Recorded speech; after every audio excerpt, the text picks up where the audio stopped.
Jeff Slauson here from 19 News Now at the 19 News Digital Desk.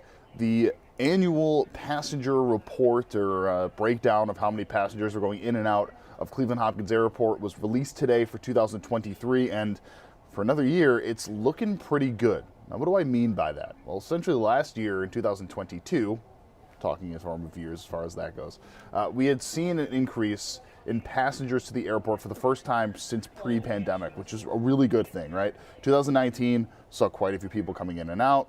That obviously slowed down as a result of COVID-19, and we're just slowly starting to see that happening. Now, we're basically at about like 98% to what we were pre-pandemic levels, and this year, 2024, looks like it's going to be the year when things start to return. We interviewed Cleveland Hopkins Airport earlier today about this, just trying to understand exactly how we got here and where the future is in this air travel and in the amount of people that we have. Really interesting to hear their perspective on this. Let's take you to it now. Just to start off here, if you don't mind, break down what we are seeing with this report here. We spoke with Cleveland Hopkins Airport last year, showing the good signs and the quote-unquote recovery, I guess we could say, post-pandemic. This is showing that continuing. If you don't mind, break down those 2023 numbers. Sure. So we had 9,868,868 passengers last year.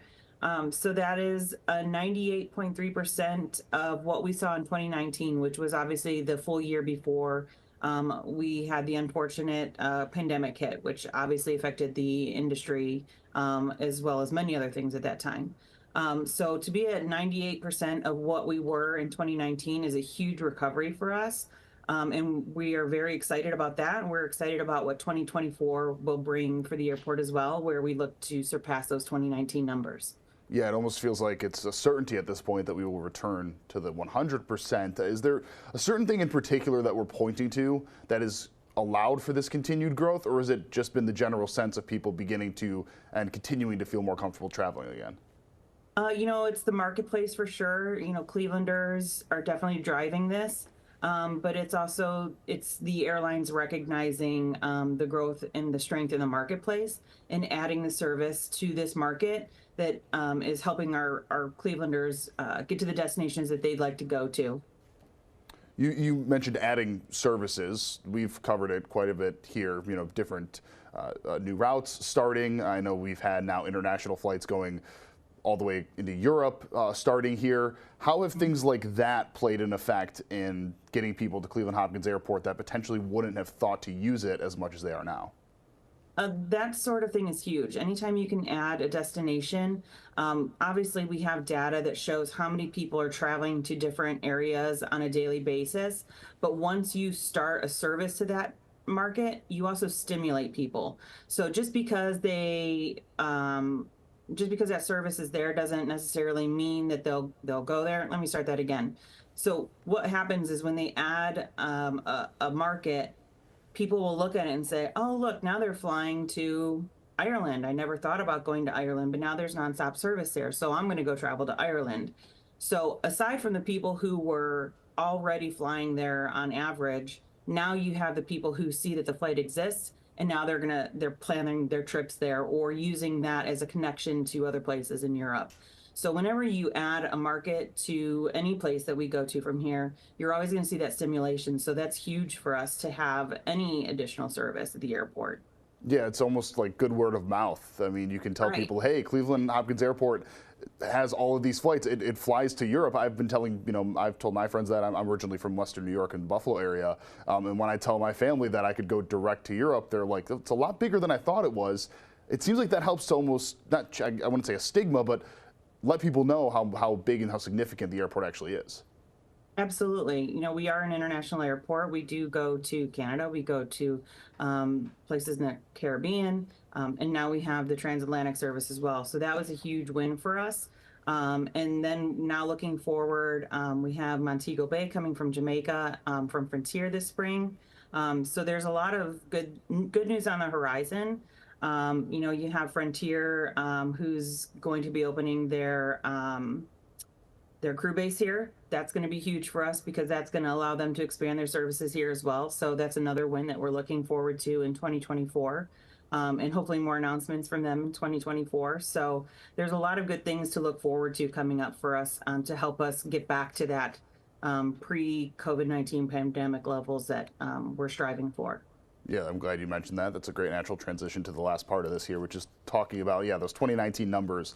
That's where that's where everybody is striving to get back to. How confident is everybody that 2024 will see the return of those numbers? Oh, very confident. As I said, just with the additional transatlantic service that we have now from last year carrying over, we have some other airlines that are adding service. And it's not just adding service, it's adding frequencies of service. So they may be flying somewhere already, but they may decide to do it twice a day now, or they may go from 4 or 5 days a week to 7 days a week. So those little things all add up. And help create the success that we are seeing in the building here. The other thing that helps us is some of them are going for a little bit larger aircraft. So they may have been flying a smaller aircraft, and now they're adding, a plane that now has maybe 40 more seats. And it sounds silly, but when you add that every day of the week, every day of the year, those little things add up. So we have a lot of little things going for us towards working towards improving our numbers for this year, and we're very confident and grateful for our airline partners to help us build back to a good solid number for this year. You answered all my questions. For our guests. Yeah, you answered all my questions here. Is there anything we didn't touch on that we should have? Just that this is this growth that we're seeing is also a good indicator of the need for the what we're calling. A few years ago, we did the master plan to look at the development for the airport itself. So now we're going to move forward with implementation of the master plan, which we're calling the Terminal Modernization and Development Plan. So that is becoming more important because of the significant growth that we've been seeing. So now we have smaller gates, and we have smaller restrooms, and we have smaller area on ticketing level. So with all these extra passengers, it's even more important for us to move forward with this plan and start implementing it and making things more accessible for our guests, make sure that our operations work smoothly, and that everybody's comfortable and having a good experience at the airport when they come through. Yeah, so obviously big news on this front, and as far as where we go from here and how many potentially more flights we could get, the early estimates are that we will surpass the numbers of 2019 pretty early on. The interesting thing too, September, October, November of this past year, 2023, saw more passengers than September, October, November of 2019. So yeah, doing pretty well. Very much so needed. All right, our news is continuing over on 19 News at 7 o'clock until 8 o'clock. We will see you there. For now, I'm Jeff Slauson of 19 News. Have a great night. Much more to come, both on air and online. 19 News, now streaming on Samsung Smart TV. Search for channel